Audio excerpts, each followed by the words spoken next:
In the indie author space, no one really knows the industry quite like indie authors themselves. For such a niche industry like publishing, and even nicher still self-publishing, it is often the community members themselves learning, growing, and paving the way for themselves and others to succeed. Today, I have travelled up to Ballarat, Victoria, Australia, to chat to the wonderful individuals who make up Coven Press, a collective dedicated to making a self-published author's experience as rewarding and streamlined as possible. They are made up of 4 incredible women. We've got Liz, we've got Anna, we've got Stef, we've got Alana. And with their literary and publishing and marketing and design powers combined, Coven Press is a self-publishing hub ready to launch indie authors into the literary world.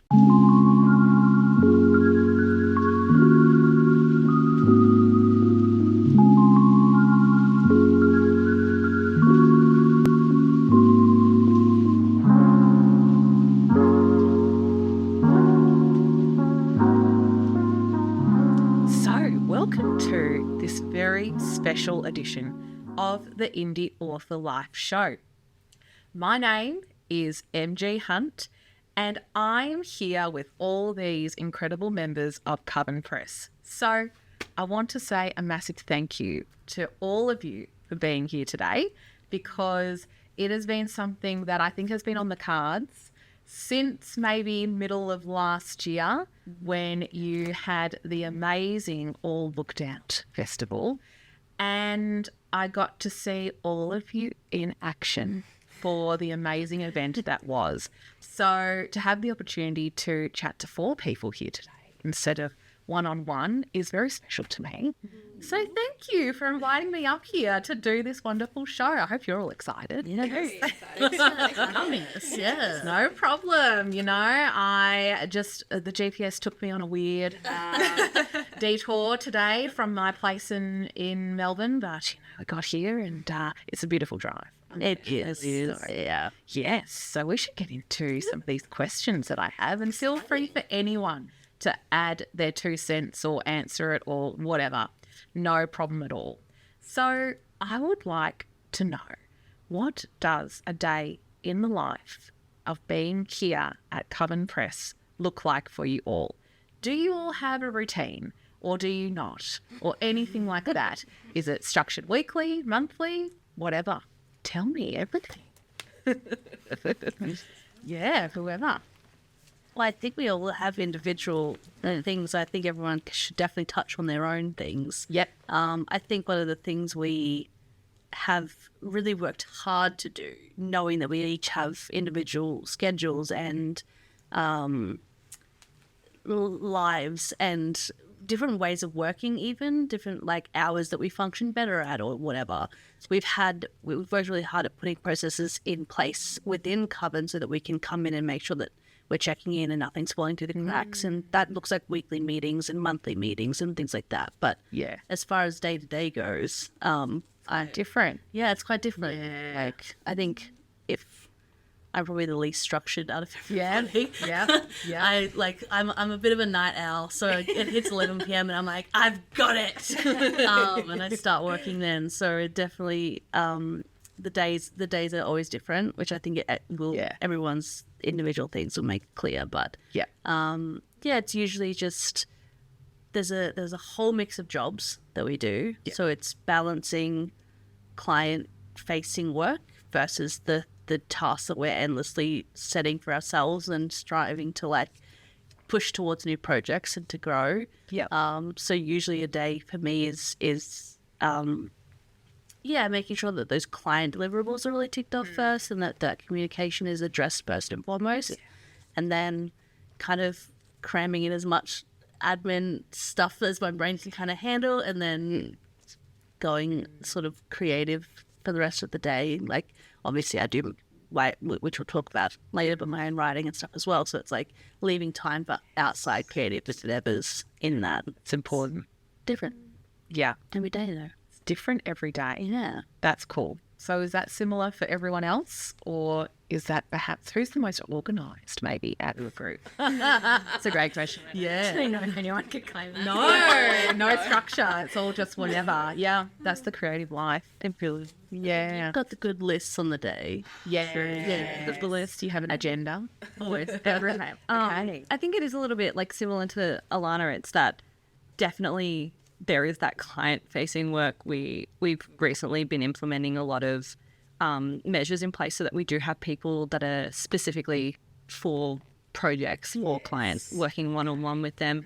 Even though we as a collective are working with them, just having that one person we found really brings the whole thing together and makes people feel a lot more safe with you and with their work. Yes. So a lot of it is that, okay, who am I working with today? What's happening today? What's going on? What are the updates? And then jumping into the more, for me personally, the more marketing space things, those client deliverables. And then in amongst that, trying to find time to do all of the amazing common things that we, every time we get together, it's a million things, and how do we put them all together? So it's also that like background work. Well, when you're all friends, that's like the hardest. It's one of the harder parts where you can go, oh, let's just chat about life and all that stuff. And then it's like, okay, but you know, we've got to do the work too. That's where I would struggle, that's for sure, is yapping too much besides getting things done. Yeah. So I guess the structure a lot of the time could be you do have your agendas and meetings and things like that. But when you get into the work, it seems to be touching base with the clients first, and then next it's admin stuff, then goes into your own individual projects, I can imagine, for the designated roles. Well, Vicky and on this side of the couch is different things. Yeah, absolutely. Tell us more. Where the two work? Yeah. So I have a full-time day job. So that kind of, my hours are kind of all over the place. And I think I kind of work on like a 24-hour schedule almost. So I always, like, I'm, in the office or working from home some days. Okay. And on my lunch breaks, I'll be doing like our weekly client meetings or like a client consult or seriality, doing an edit of my 45 minutes that I get for my lunch. But then when I'm home between the hours of like 6 and 9, when I do about 2 to 3 hours of mostly editing. And then on the weekends is where a lot of the work happens. But I need, like, for me personally, having a Coven interaction every day helps to kind of keep my mind in the Coven space. Yep. So then it's like my day job is admin, so it's like something I can turn off. So very different to what you do. It's very much just, it's a job. But it takes up a lot of time. So the chats we have and the weekly meetings that we have set up really help to kind of keep me in the Coven. Yes. Yeah, absolutely. That's one of the hardest things to juggle, I find, having a full-time commitment where that's where a lot of the income has to come in to sustain ourselves. Maybe the dream will happen where you will have Coven Press as a day job, but it is so common and perhaps the norm for a lot of people in the indie space to have full-time jobs that are not related. Is someone describe them as muggle jobs? I know, right? I heard that as well. Is that the same for you, Liz, with your routine? Yeah. I work 3 days, 2.5 to 3 days a week. Something. Any creative thing. So, but then 2 days where I'm just Coven days, where I just walk in and do that, and I try and keep all the creative stuff sunlight. For some reason, it just kind of charges me during the day, and then I get to do all the admin stuff in the evenings. Yeah. I think that's a nice balance. I do. I see Liz sometimes in the sheets with me at 11 o'clock at night. Doing our little... Yeah. 11 o'clock. So is there a definite night owl situation between... I've seen you go through some phases sometimes. I see different times other people pop in at nighttime hours, and I'm like, Oh, Someone's not sleeping tonight. happy to see you there. Yeah. So you're the chronic night owl. Yeah. And then you're an early bird, aren't you? I remember our discussions. You're very much like morning is the time to... Productivity time. Yes. Early hours. Get over and done with. Yes. And so you two, well, it depends, I guess, probably with the schedules that you have with it. I'm mostly a night owl. Yeah. I'd love to be like Steph and be up at 5 in the morning, but I just don't think it's ever going to Dark. Yeah. You set the alarm one day and then you're like, well, I'm going back to sleep. Yeah. Oh, God, that's so, I was almost tempted to keep sleeping this morning. No, I got places to be. So, in your own humble opinion, how has the self-publishing industry evolved, perhaps in the last year or the last several years? Was there any clear differences between maybe starting afresh this year and from last year? Maybe even changes in the marketing sphere or social media marketing? I think there's that. I think there's a lot across the board that's I think there's a lot that's changed across the board that I've noticed. And I think I've always been in and around the publishing space, but I think I'm probably the quote unquote least experienced in this space compared to everyone else. And I came in a lot later than everyone else did. But the big thing I noticed is, I'm sure you guys can touch on it too, but the traditional publishing space is actually using indie authors in the indie space to dictate what they do next. I've seen a lot of either like ideation or books coming out in traditional spaces that I know I have read previous to that or have done really successful as indie authors, even down to what the expectation of the reader is. Readers now want to see these beautiful hardcover books with their like all the foils and all the bells and whistles. That's what they want. And I've seen a lot of publishers coming out with these iterations. So I think just holistically, I would say the indie space is almost pushing traditional publishing into changing into being what the readers do want. Yes. Yeah. I see that as well. I remember thinking about launching my debut Still Waters Run Deep and knowing that in order to feel like I could present the most successful offering I could, almost had to emulate my book looking like a traditionally published book in whatever form that might be. But one thing I did try to do is have a foil on the cover, because I know that the quality from, say, Amazon and Ingram Spark is great compared to what I imagined it to be for something where you feel like you are putting your book out there and you upload it for free in a lot of ways, low cost option. And knowing that that book would still be a good option to put out there, fine, but there is sort of the power has now shifted into the hands of a lot of indie authors where you can actually start to compete with traditional publishing. Absolutely. Yes.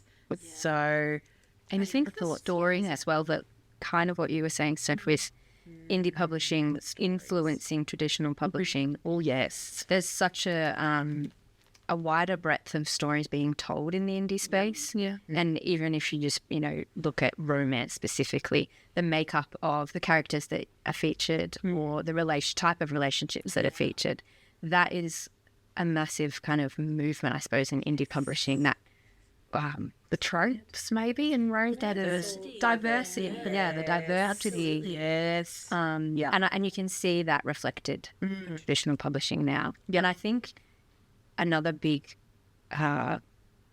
shift in self-publishing is the quality of the output, for sure, because there's just so many more options now to engage with editors and formatters and designers. yes, But then also the fact that there's brick and mortar bookstores for indie authors that are just solely for them. yes. I think that's one of the most exciting things. It's so exciting. I think that's one of the main observations, like expanding on that. One of the main observations I've seen is I think anybody who's, heard of self-publishing at all in the last couple of years knows that there was, and still persists to be, but there was a really significant stigma around it. that it was less equality, or anyone can just pay to publish now, whatever the sort of rhetoric around that was. And it's shifting a lot more now that it's less like looked down upon, and more there's actually a lot of communities built around it. And there's readers who very specifically are like, I just read indie. Yes. I just love indie. Like I love, you and I would have the experience of going to book events and just getting to actually connect with people more. Like the readers I find get a lot more, they're so much more excited to come and like meet you and have more access to the author, I guess, in front of them. That's it too. Talk to me more about that author community. Yeah, I think we've seen it's creating Standards. positions. Yes. It's creating jobs. Yep. It's creating communities. It's creating connections that previously just didn't exist at all. And you mentioned it in your intro very briefly about the community is what builds the community, right? And I think that is massive in the indie author sphere. And we've seen bookstores opening that never would have had that ability to be open if not to support indie books specifically. And it's led by the people that are doing it, right? Like indie authors are the people out there opening these bookstores. Indie readers are the ones out there opening these bookstores. They're the ones out there doing the work to get qualified in editing and design and all of these things that then build the industry even further. Yes. Because there wasn't a lot of platforms to enable it. There was Ingram Spark, there was KDP, but the standard for those was not crazy high enough. And now we're seeing indie authors getting into massive printing deals, having audiobook opportunities, having their books in stores as opportunities, having the opportunity to work as, street teams, ARC readers, like all of these things that just never existed and now is what is propping itself up. The community is propping itself up in that, which is amazing. It is amazing. The community always never ceases to amaze me with how involved they get for setting the tone of what they expect from people as well. Mm-hmm. What's also fantastic is that it is a female-dominated space, which is quite rare in a lot of industries. If I even think about the film and television industry, for example, there's a lot of I just think about not just the sporting industry. I'm just thinking of other creative industries where it seems to be male dominated, like even music industry, I think. Yeah. So when it comes to creative pursuit, I feel like the book industry tends to really lean on its community to make sure that we're all looked after and welcomed too, but also makes it known what's acceptable and what's not. Yeah. Because I've seen a lot of that as well. And I know that people will call it cancel culture and that buzzword about when you have to hold people accountable. But I think that the community does a really great job of setting the tone of saying we don't accept things. Balances though, right? It's a new industry that's blossoming. And oftentimes what we see in new industries is that there's like, how do we act? What's okay? What's not okay? And so that's so important. It is. To be able to be like for the readers to be able to be like, we didn't love that. Actually. No. And to have that direct communication through Bookstagram and Threads and all the things and being like, all right, cool. Noted. This is how a community moves going forward. Which, how else do you do it? Right? Yeah, and I don't think there's any other community quite like it where it seems to be across the board that I feel confident about the moral compass that seems to be guiding a lot of people. Where, of course, like any industry, there's going to be the bad actors out there. Like, for example, people that use generative AI in their work. Yes, that is going to be the battle that we're up against. Yeah. However, it seems like across the board, most people are against it and quick to say, no, we don't support it. Yes. So I know we've got a lot of thoughts around the generative AI situation, but it just has no place. I was going to say that that's probably your main, like, in design. Oh, yes. Talk to that a bit, Liz. What have you seen in the way of using generative AI and the standards around that? Oh, well, I think it kind of people can make something look that way they want, I suppose. But Yes. a lot of what a cover designer does is they fit so much more in there. They like there's so much more symbolism and like emotion and just like really It's human. subtle things. Yeah. That just a machine where you say put a knight on a horse with a forest in the background isn't going to. It's not going to cut it, is it? No. No. And so are you quite good at picking out a cover that's generative AI? Yes. Yes. Do you all look to Liz for that kind of advice? Putting things in our group chat. Is this AI? Yeah. We've got pretty good radars. Yes. And so do you find also, Anna, with your editing, are you quite good at picking up when something might be generated by AI? There's definitely tells. Yeah. And I think holistically over a manuscript, you can tell. Yeah. Especially in nonfiction. I did have a manuscript a little while ago that was nonfiction that I kind of flagged as AI because the topics, there was no real depth, and it was kind of just saying the same thing in slightly different sentences the whole way through. Pad it out. Yeah. And obviously, there's like the little tells, like the sentence structures and what specific punctuation is used. But I think when you actually try and drill down to like a core message or a core takeaway, it's really weak and shallow. It just skims over it. Yeah, exactly. It doesn't land. Yeah. Yeah. And you're kind of like, I read all this, but I didn't actually get anything from it. So interesting with that. And so I guess that's maybe something that has shaped the discourse in the self-publishing industry over the last year or so. I think that's something that we continue to talk about, and I think it's good that we continue to talk about because we really do have a strong stance. I know that you all here in Coven Press do, where generative AI has no place in the work that you produce. It is fantastic. That's how it should be. So, Absolutely. yeah. Shall we get into a little bit of discussion around All Booked Out? The wonderful festival that was held last year. What were some takeaways from that experience? So many. Please share. I think for me, I always think of things in the perspective of time, which is like the hardest thing to, one, manage, but also then have or like create more of. So for me, I'm like, if you think you have enough time, give yourself 3 months more. Some of the stuff you were like that too. Yes.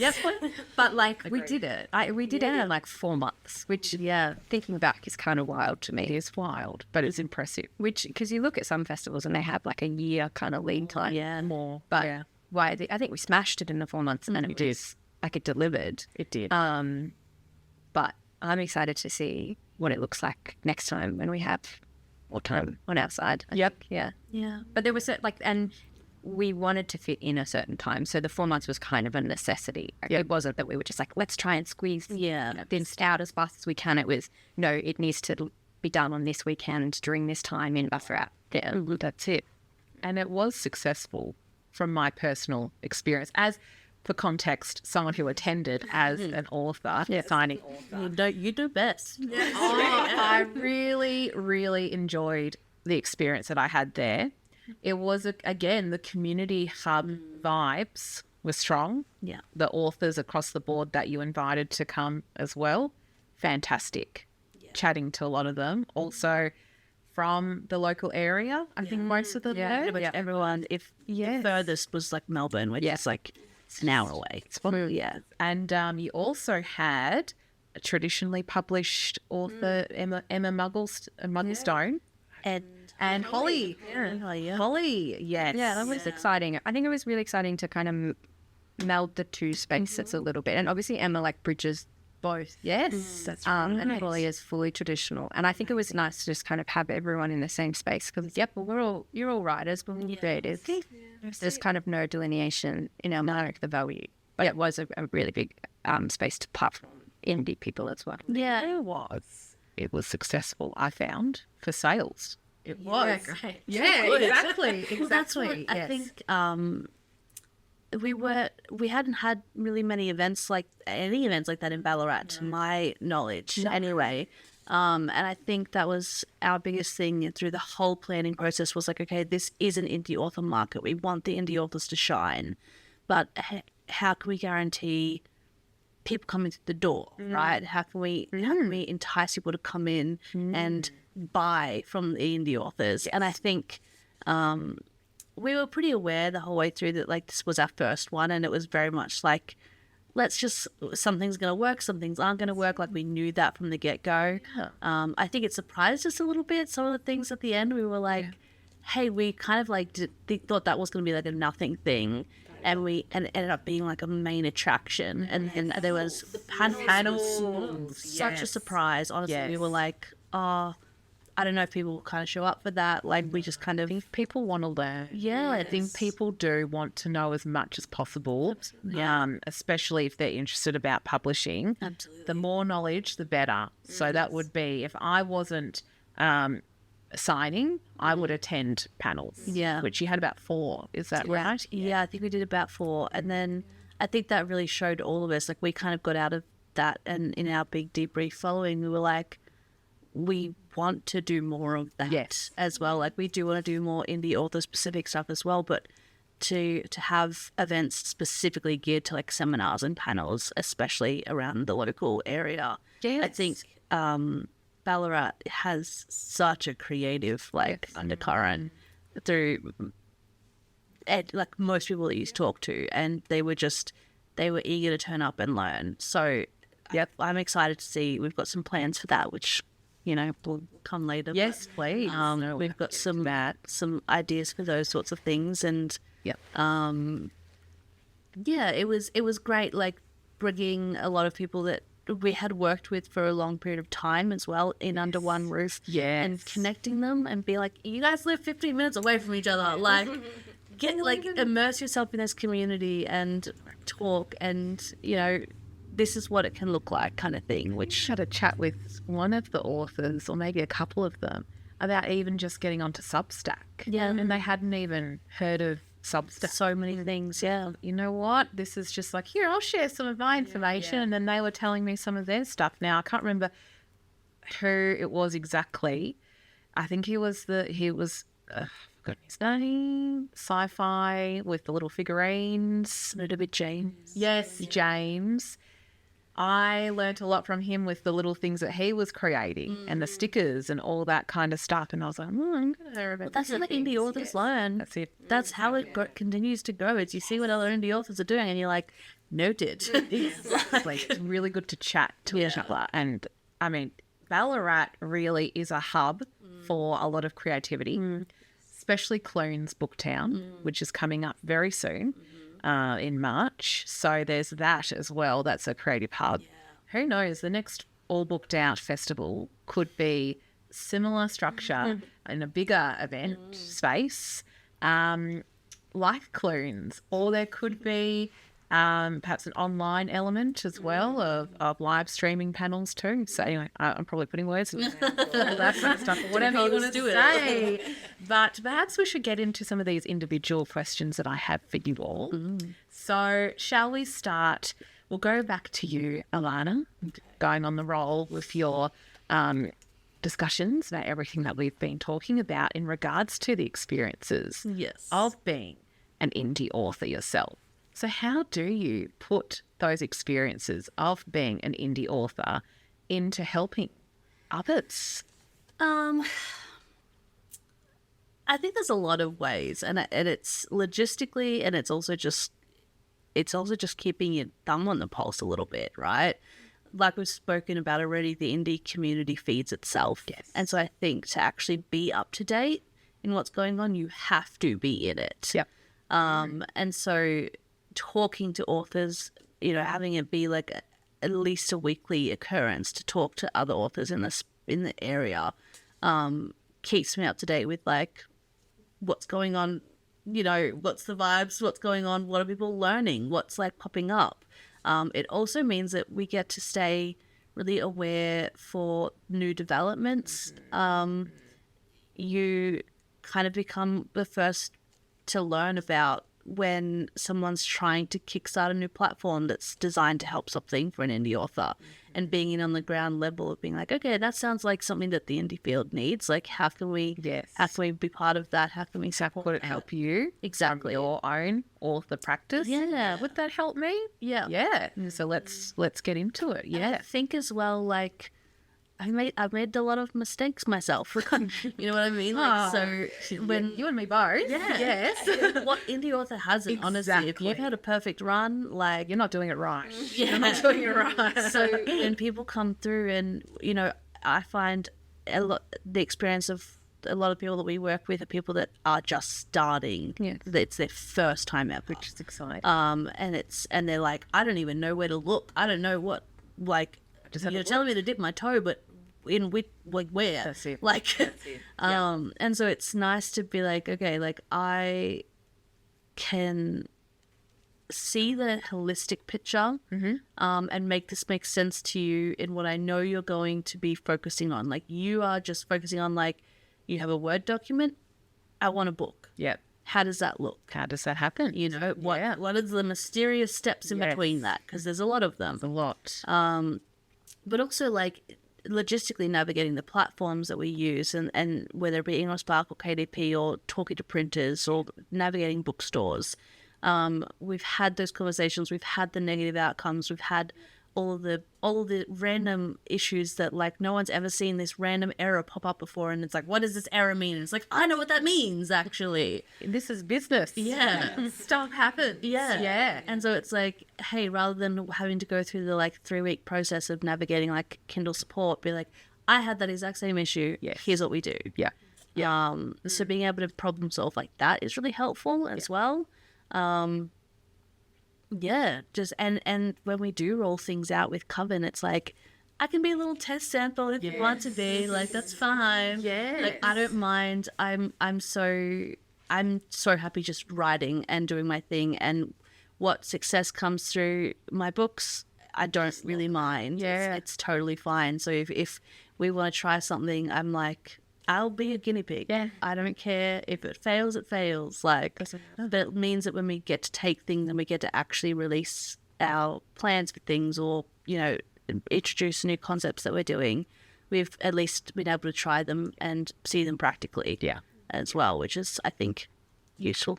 Very useful. It's very useful because you are the only author out of the 4. Yeah. Well, we've got some writers, but they're not publishing yet. Oh, this might need to change eventually, and perhaps because of the insights that you've shared and you have gleaned over the last couple of years, we can get this writing out. I'd love to see it. I think we'd all love to see it. So, Stef is on what draft? Well, we stopped having draft numbers. it's fine. Don't worry about those. Just have really long titles. Awesome. Spaghetti. I love a good title. I love it. No, that's very exciting, Steph. We should get into your question then, which is about the social media marketing world. What unique challenges do self-published authors face that you help navigate? I think there's so many. Yeah, there's so many. Yeah. And I think the big one, like, I mean, it depends on, like, marketing to me is such a rabbit hole. It's like, Which where do you start? And I think that was the big thing I noticed when I was first working with authors is like, well, where do you start? Yeah. Where do you go? And I guess, like, to pivot slightly, or like marketing as a whole, I think a lot of authors I've noticed think that social media marketing is their only avenue for marketing, and that is the be all end all. And there's been a few authors that I've worked with that we've sat down and I've been like, what are you doing? They're like, I only do social media. I don't want to do anything else. I just want to do social media. And I'm like, okay, have we considered doing other things? So I think, like, the big, I guess, overhead, I suppose, idea is, like, instead of focusing solely on social media marketing, do look at other avenues of marketing. There are so many, like, I know a lot of people group them together, but like digital marketing, so like, and whether that's like digital advertising on whatever platform that is, whether that is like Substack blogs and newsletters, those sort of things as well. And then also we've seen massive success, and a lot of the authors that we've worked with don't really have a social media, and they don't want it. And so the encouragement is always, okay, well, like what's the minimum that we can do? Okay, we'll do an author Facebook page, we'll do a 1-page website just so that you're searchable, and then let's focus on grassroots. So I think focusing on all the other different elements of marketing, like events and like there's so many different. I'm trying to think of different things, but there are so many different avenues. I think looking at that and incorporating everything a little bit, even if it is one post here, if it's one event this month, if it's whatever, incorporating everything at once, I think is massive. But I think also social media is so difficult, and it changes. I think the statistic at the moment is like every 3 months there's something. It's a completely new algorithm that you're trying to work out. And so I think it is like a lot of my encouragement would be to build your community. And when I say build, I mean like they're not just people that are following you that want to read your things. They want you like interact, like have a chat, have a conversation. I know we at All Booked Out we worked with the incredible Paula Gleason, who like absolute like incredible woman, and we did a panel with her, and so many. I remember the panel. We were like, it was very structured, and we were like, this is how it's going to work. And by the end of it, we were like, no, throw all the questions out the window, and let's just have a candid conversation. And so many of those people that attended that panel, that event, proceeded to buy her books and have now followed her and are now interacting with her because she built a community, and she's so personable, but she built this space with the rapport. And so I think that is so important, whether it is in person or whether it is online, to build that community and actually interact with that community, because you're going to find people. I think there's a saying, and I'm going to butcher it, but it's something along the lines of like, if you, just disappeared out of my brain. It's a whole like build a village sort of situation, right? It's like you all go together in that way. Yes. No. To build a village. If you want a village, you need to be a village. Yes. Yes. We got there. I was like, you'll go further with like, because there is a saying about like, you know, if you want to go somewhere on your own terms, you go by yourself. But if you want to go further, you got to have the whole, you go together. Yeah, exactly. Something like that. Yeah. So definitely building that community. I think social media is also, unfortunately, it's the long game. It is. It is. And so posting one or two, posting here and there casually. It won't get, as long as you get that far. The traction that you think you want. Exactly. And it is that like, and that by no means am I saying post every single day and whatever, but I think having some sort of plan, a lot of people don't go over the plans, having a plan and knowing who your audience is as well, and meeting them halfway, which I guess does fall into that whole, if they're offline, go offline. Don't focus on social media. If they're online, focus more on online. Your newsletter is obviously super important and all those sort of things as well. But I think a lot of it is just that, like, be patient, actually build your plan. I know people don't like to build plans, but build your plan, put in the time and energy, and act like if that's what you want to do and that's the marketing platform that you want to be seen on, put your time and effort into it. Yes. And interactions, community, that's all such a big thing. I think, my biggest takeaway is definitely don't just utilize social media marketing. Look elsewhere. Agreed. Because you'll burn yourself out. Exactly. I feel like it's useful to use social media. I can't be bothered. That sounds terrible. It's true. You're shouting into the void sometimes. Yes. Yeah. And sometimes I just take a step back and I go, I'm just doing what suits me, and whatever comes back, hell yeah, that's awesome. Yeah, but that's the sustainable method as well, right? You have to do what you can maintain. That's it. I'm not going to be a slave to the algorithm or anything like that, because it will change. It changes. It's fine.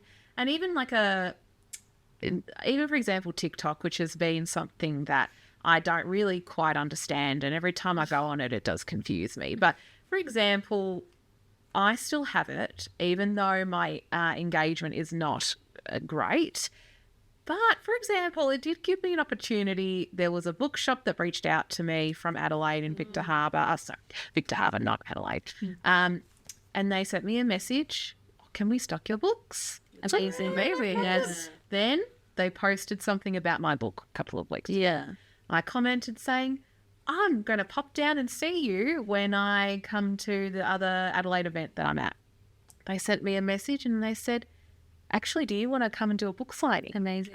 And I just thought, yeah, you know what? I'm not doing too bad with my 4 likes on my video. I'm going to do that. Every connection is like, yes, you're engaging. that's right. Yeah. So you're the villager in your own village. I'm just having a chat for the people that are there, and it doesn't matter about the clan and all that stuff. As long as you're participating, Yeah. there you go. So anything can happen. Exactly. Anything So can true. Well, we see even so many like traditional authors don't really have that big of a following. No. But they're still getting their deals. They're still making money. They're still building these small and I guess more niche communities, but they're there, and they're like the outcome is they can do that full time. So there is that opportunity. It doesn't mean you need to have millions of followers. No, you don't.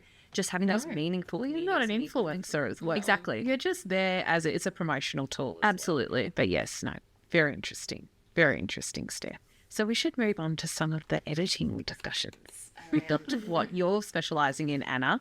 So can you tell us some things that you wish self-published authors understood more about the editing process? Yeah, there's kind of 2 main ones that I think about.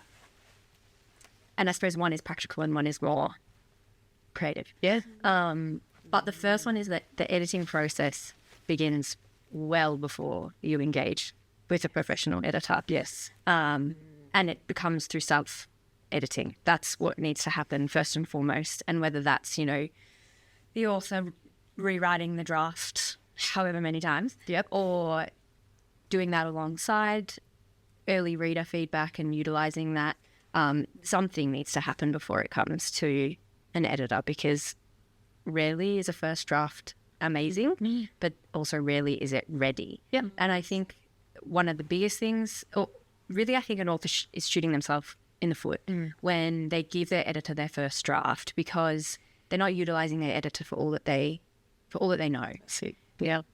I don't know how to describe this analogy, but it's like the manuscript has like a veil over the top of it, right? It's your first draft. And you going away to do your own self-editing, you could clear away some of that veil yourself.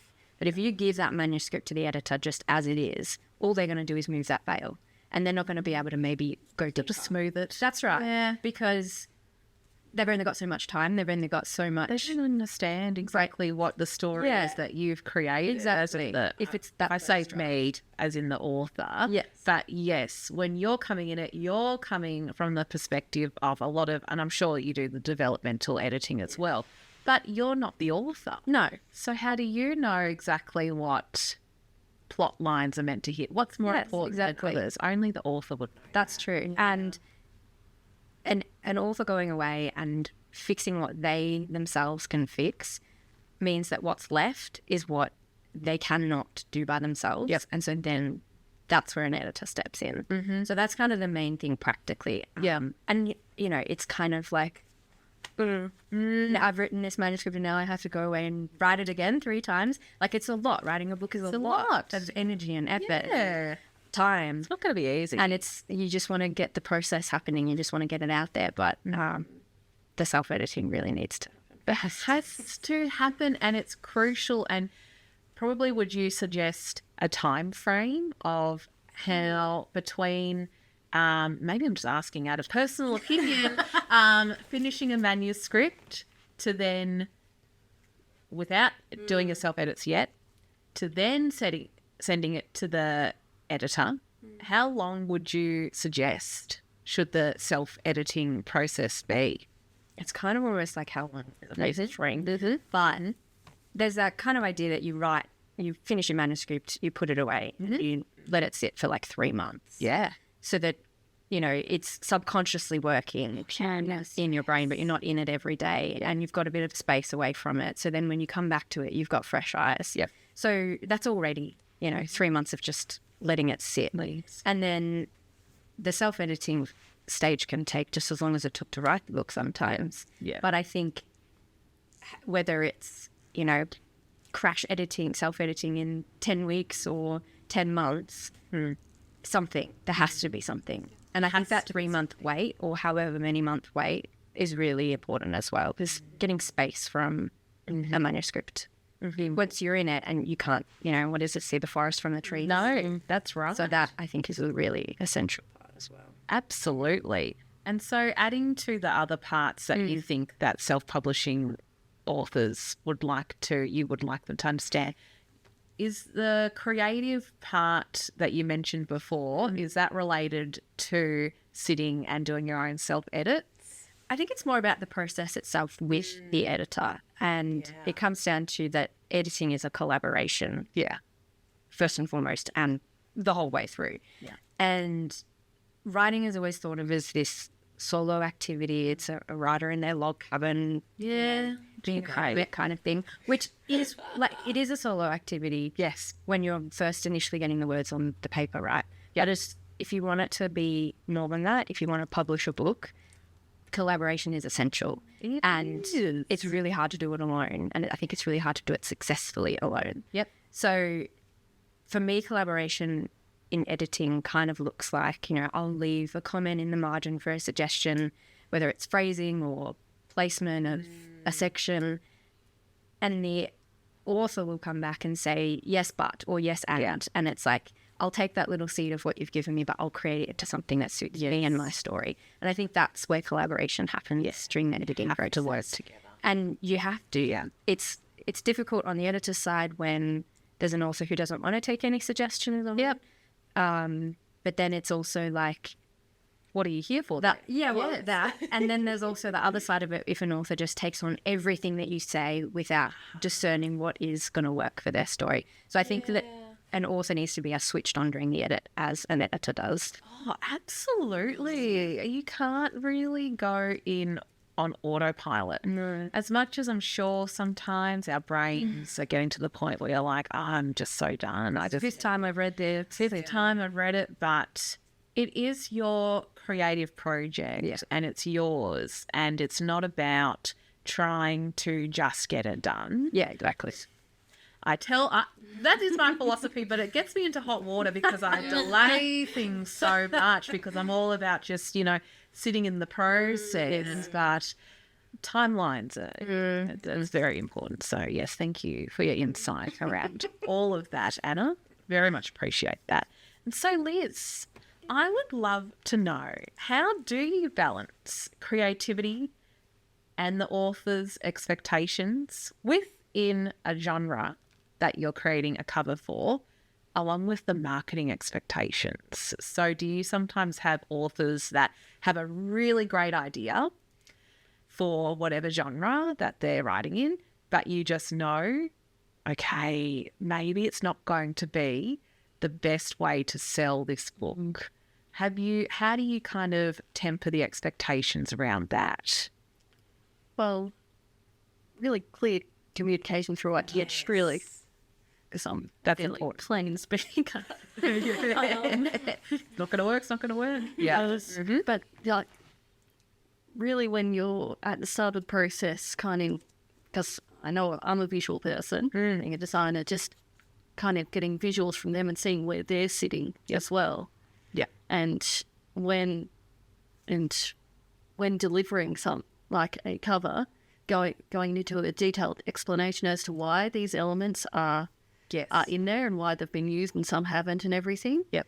And I think that helps a lot because they're like, oh, okay. Yes. Did that make sense why you did that? Or yeah, I can see why. And that, I think it's worked well so far. Yeah, I think so. Been seeing a lot of your stuff out there. It's looking amazing. Yeah.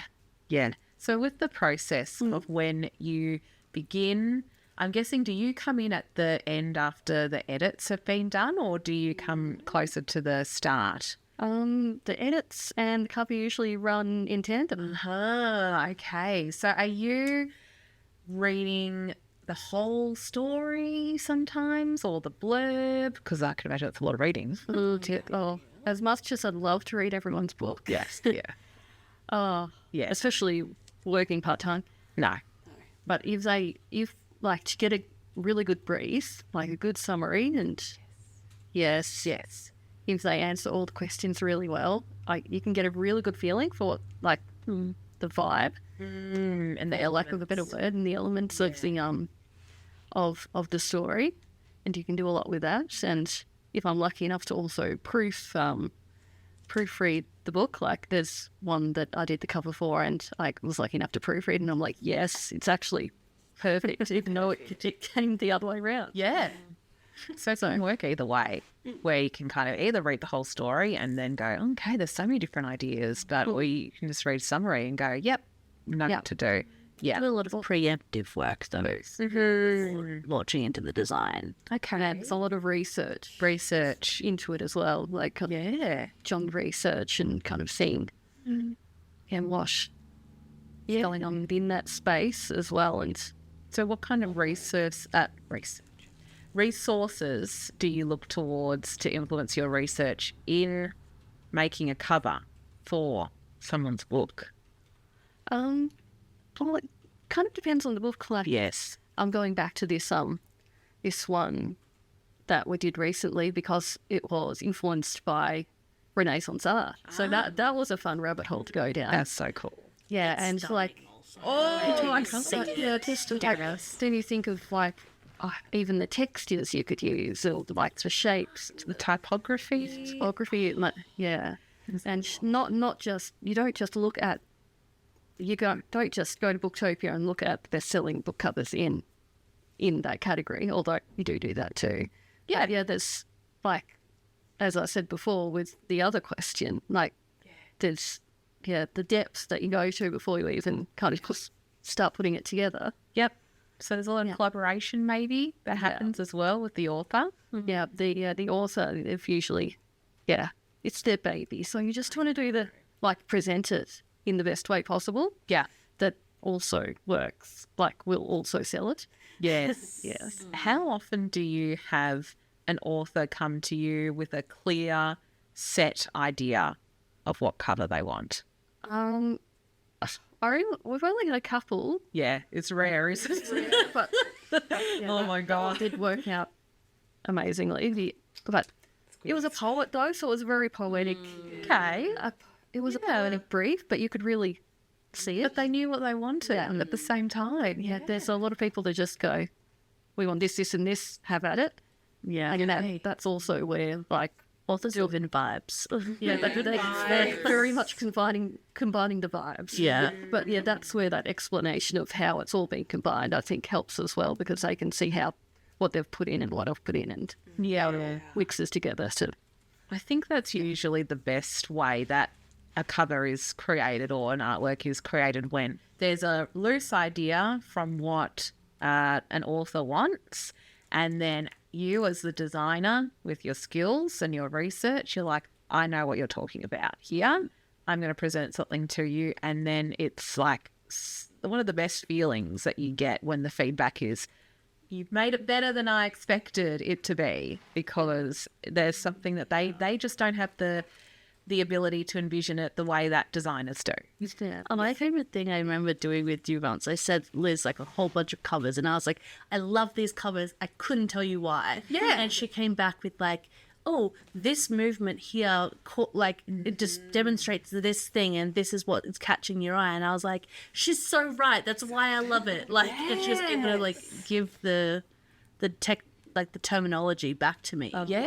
Why it was landing in my brain. Why? Those iterations of design theory. Currently finally come back. That's right. It all comes back. But there's a lot of learning that has to be done in the visual arts and creative graphic design disciplines that you and I both share a history with, and it's not as easy as getting onto Canva, creating something. I wish it was, because Canva is an accessible tool for a lot of people to use, but there's a reason why we studied so much with making the right choices in regards to typography and how to make that shine on top of graphics, where to place things and all of that. That is where your expertise will shine in that stuff.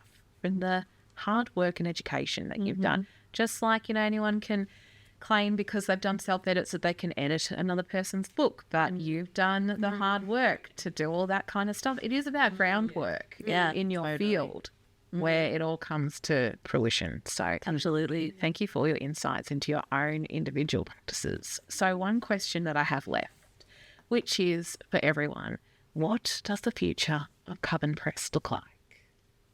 Big question. Big question. I feel like we all have different, like, we definitely have a combined vision. Yeah. But then we each have the things that we kind of desire within that. I think the big one for me is like, I want Coven to be everyone's full-time job. I want us to have an office space one day. Yeah. Like this, like a physical space where people can come and see us and meet us and hang out and do workshops. Like all our books and I would love that. People could sit and write. Yeah, exactly. Yes. That's the big dream, I think. Yes. Could be a bookshop as well.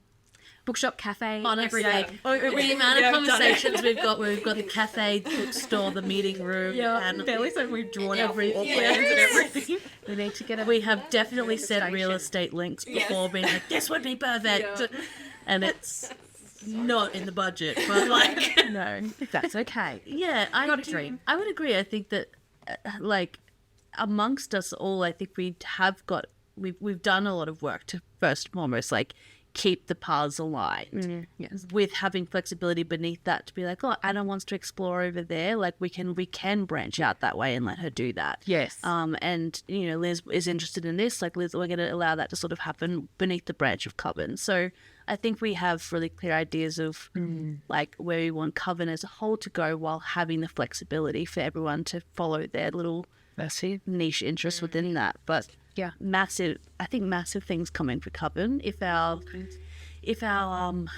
bookings and schedule for this coming year is anything to go by, we're pretty busy already, So cool. which is great.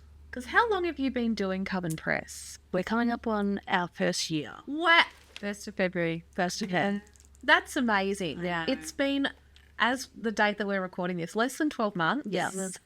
And you reflect on everything that's been. Yeah. You've had a book event. Yeah. You've done and worked with so many wonderful authors. Yeah. Does it feel like this is the beginning? Yes. It does, definitely. Yes. Yeah. I Big think time. specifically this month for me, Yeah. just felt like, oh, okay, this kind of looks like what it could, Yeah. what it could keep going at. So, Yeah. ABOF will make a return.